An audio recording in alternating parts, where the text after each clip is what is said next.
Welcome to the Grateful American Radio Show, hosted by author and publisher David Bruce Smith. What did George Washington do that you might not know about? What did Abe Lincoln know that could change the way you think about the Civil War? You'll learn about all that and more on this special show designed to restore excitement in American history. Let's get started.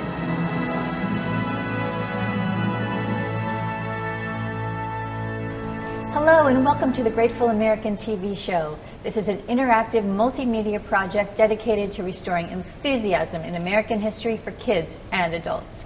I'm Hope Katz-Gibbs, the Executive Director of the Grateful American Foundation, an organization founded on President's Day 2014 by David Bruce Smith. He is a publisher and author of children's books on American history for kids and adults.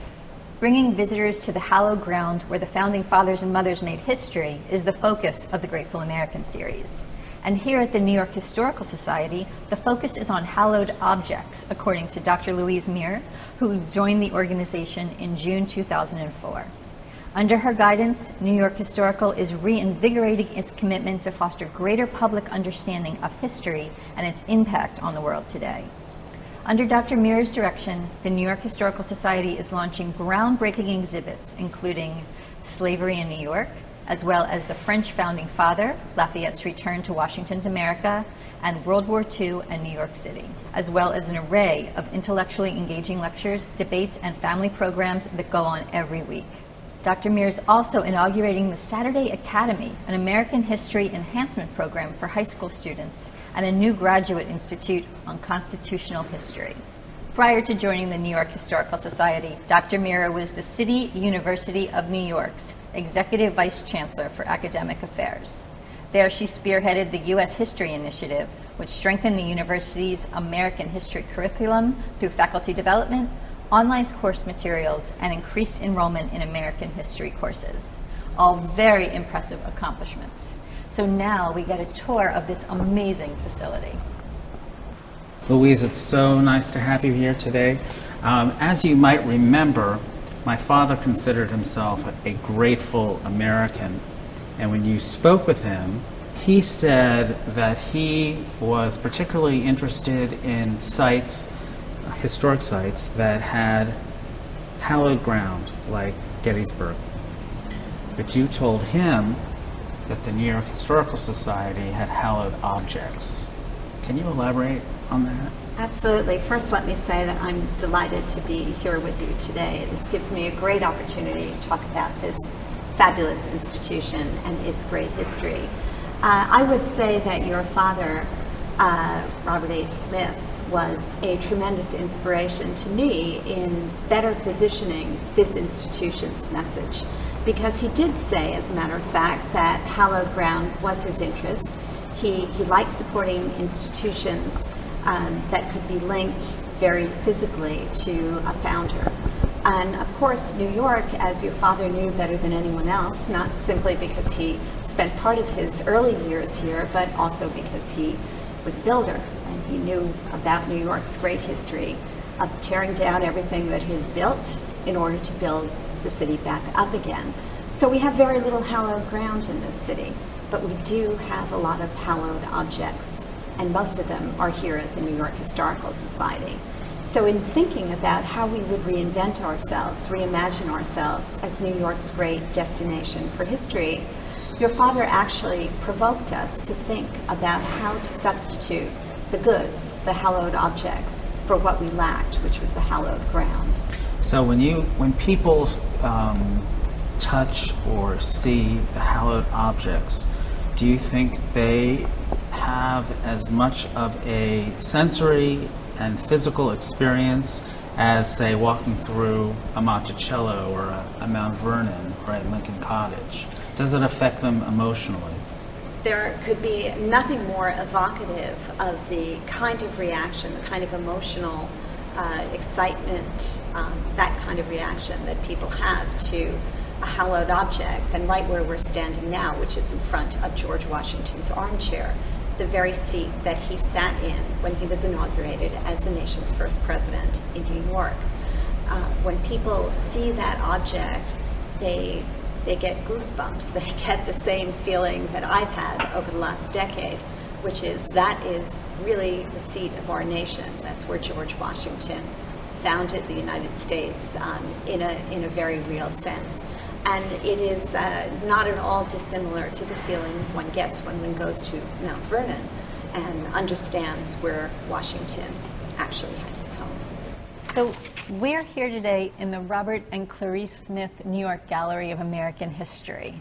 And this is an amazing facility filled with all these incredible portraits and artifacts. Can you tell us a little bit about what is behind you?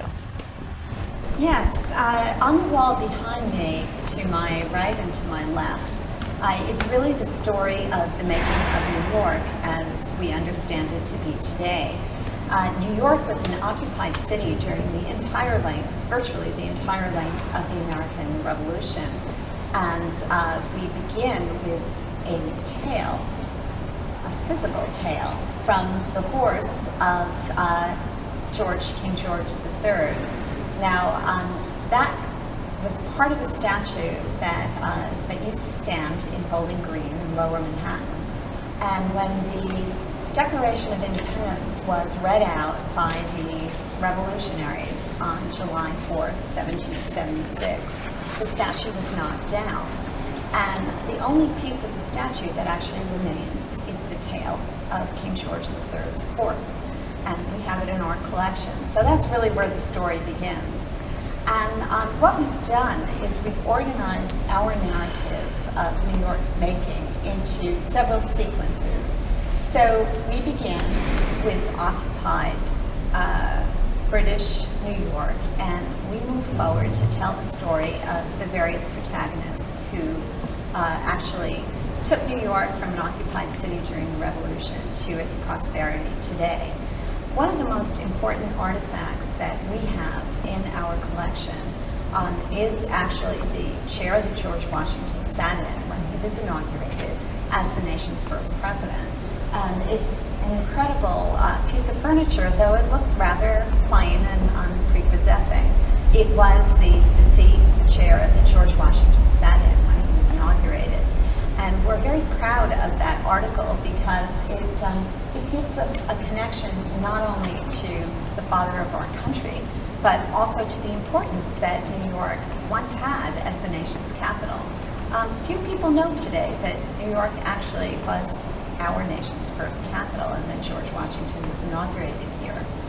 We also tell other stories that are very virtually unknown or less well known. For example, many people know about the duel between Alexander Hamilton and Aaron Burr that resulted in Alexander Hamilton's death in 1804. Aaron Burr is seen as a very unlikable character, which assuredly he was. Alexander Hamilton was a wonderful founder, a great New York story, and Aaron Burr was responsible for his death. But Aaron Burr actually was, in other realms of his life, was a very enlightened figure. And he, unlike many of the men of his time, believed that women should be educated. And he saw to it that his daughter Theodosia, whose portrait is on the other side of Aaron Burr's up there on our wall, Theodosia became quite well educated, and that was very important to him. We also have pistols that Hamilton and Burr used to shoot at one another during their famous duel in Weehawken, and talk about hallowed objects and having a physical, visceral relationship with something. I mean, those were the pistols that these two men used. So I think also a lot of Americans don't realize that the British occupied New York for almost the entire Revolutionary War. Tell us a little bit about that and some of the portraits that are behind you, the characters that really lived during that era. It's true. Many people do not realize that New York was basically out of the American Revolution. George Washington was routed from New York right after he came here from Bunker Hill and Boston, and he always lamented the fact that he lost New York, but he did, in fact. He had an incredible escape, and the remarkable story that we're only learning today is that the British were a little bit less enthusiastic about really doing damage to their enemy. They were a little bit conflicted about George Washington and the American side of the story. So it is perhaps the case that he was allowed to escape and prosecute the rest of the war. Very, very interesting story. But come what may, New York was occupied for 8 years. It was a British city. One of the great artifacts that we have in our collection, which is upstairs on our 4th floor, is a beautiful coach that was made for the Beekman family. Now, the Beekman family came to New York in the 17th century, and just around the time, just before the Revolutionary War, they commissioned a beautiful coach to be made for them so they could strut in style. They were a very wealthy family on the streets of New York, and the coach was actually made in England and shipped here. Slight pitch to its wheels so that it could correspond to the way the roads were in New York at the time. Now, the Beekman Mansion, which is on the east side of Manhattan, was occupied by the British. The British just took over as barracks and as homes for their dignitaries, all of the great homes in New York at the time, and they took over Beekman Mansion. The coach was so cherished by the Beekman family that they hid it under a haystack, and actually the British never found it. So at the end of the Revolutionary War, it was uncovered and used once again. So a very happy ending for the Beekman family coach, and they did have the Beekman Mansion restored to them. But New York has many, many artifacts of having been an occupied city, and in fact, when the British left, they burned New York to the ground. So a truly incredible story about New York's rising and falling and rising and falling, tearing down and building up again, that so engaged Mr. Smith when we first began talking about how we would populate this gallery, this fantastic gallery with artifacts and paintings, was that story of the British leaving New York in ruins. And such a short time later, we already had the stock exchange, and we already had some great buildings rising, Federal Hall at the tip of Manhattan, and many others. So Louise, I want to play off what you had just said about the rise and fall of New York, the rise and fall. Obviously, we're standing in front of the 9/11 exhibit, and there's nothing like the fall of New York during this era, but also the rise of the people who came together. Here on the wall it says the destruction of the World Trade Center on September 11th, 2001 was the most watched and photographed event in human history. So tell us a little bit about this permanent exhibit. Well, in fact, 9/11 was, in many respects, like other occasions during the history of New York, where the city just seemed to be at its lowest point and would never recover. The burning of the city by the British as they left is certainly an important example of that happening. But in fact, on 9/11, my predecessor, this great historian, Ken Jackson, was president of the New York Historical Society, and the next day, on September 12th, he told his colleagues, "It is time for us to go back to work as historians. Policemen are back at work, the firemen are back at work, and historians have to be back at work as well, because people will want to know what happened on this day." And so colleagues at the New York Historical Society began to collect and preserve exactly as our founders had done when they realized that they had lived through an extremely important moment, the Revolutionary War, and collected and preserved. We're standing in front of the doors of one of the fire engines, which was the first to reach the site on 9/11. And as a result of the collecting that was done by the New York Historical Society soon after 9/11, we have, in fact, one of the most important collections around 9/11 anywhere. The photographs that you see in the background are examples, a small number of examples chosen from 10,000 photographs that we were given from a project called Here is New York, which gathered together many photographers, many of them professional others amateur photographers who photographed the event that day. And of course, the story that we tell two stories.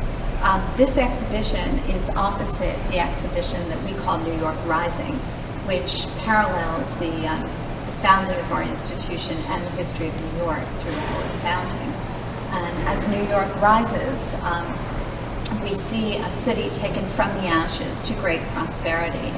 And of course, the point that we want to make by positioning the 9/11 exhibit opposite that is that precisely what the attackers wanted to destroy was what New York symbolized, we think, greatness of the city, the prosperity of our way of life, the huge advantage of how we developed as a nation, democracy, freedom, all of what we care about and see as American was what was targeted on 9/11. And we hope that visitors will ponder not only the ashes that resulted from 9/11, but the importance of what we had accomplished in this country to that point.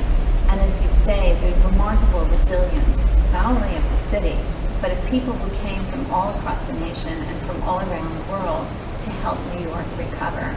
And it is a real New York story, tragic though it is. It's a real New York story of rising from the ashes, rising up again, resilience, and a story of people who wanted to help above all. Thank you so much, Dr. Mirrer. You could not have said it better. We are at the New York Historical Society, and you are watching the Grateful American TV show. I am Hope Katz-Gibbs, your co-host, and I look forward to seeing you next time. You have been listening to the Grateful American radio show, hosted by author and publisher David Bruce Smith. Here's to restoring enthusiasm in history for kids and adults too.